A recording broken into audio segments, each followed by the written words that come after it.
1 Corinthiens, chapitre 2.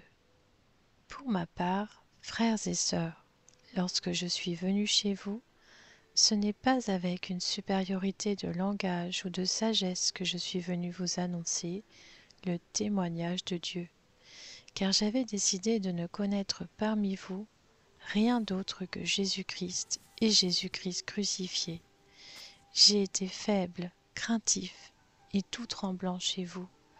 Ma parole et ma prédication ne reposaient pas sur les discours persuasifs de la sagesse humaine, mais sur une démonstration d'esprit et de puissance, afin que votre foi soit fondée non sur la sagesse des hommes, mais sur la puissance de Dieu. C'est pourtant bien une sagesse que nous enseignons parmi les hommes mûrs, mais une sagesse qui n'est pas de ce temps, ni des chefs de ce temps, qui sont voués à la destruction. Non, nous annonçons la sagesse de Dieu, mystérieuse et cachée, celle que Dieu, avant tous les temps, avait préparée d'avance pour notre gloire. Cette sagesse, aucun des chefs de ce temps ne l'a connue, car s'il l'avait connue, il n'aurait pas crucifié le Seigneur de la gloire. Mais comme il est écrit, ce que l'œil n'a pas vu, ce que l'oreille n'a pas entendu, ce qui n'est pas monté au cœur de l'homme, Dieu l'a préparé pour ceux qui l'aiment.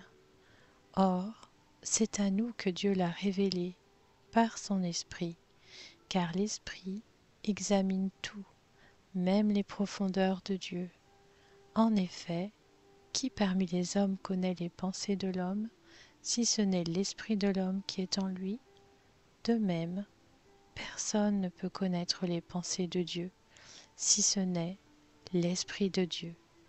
Or nous n'avons pas reçu l'Esprit du monde, mais l'Esprit qui vient de Dieu, afin de connaître les bienfaits que Dieu nous a donnés par sa grâce. Et nous en parlons non avec les paroles qu'enseigne la sagesse humaine, mais avec celles qu'enseigne l'Esprit Saint.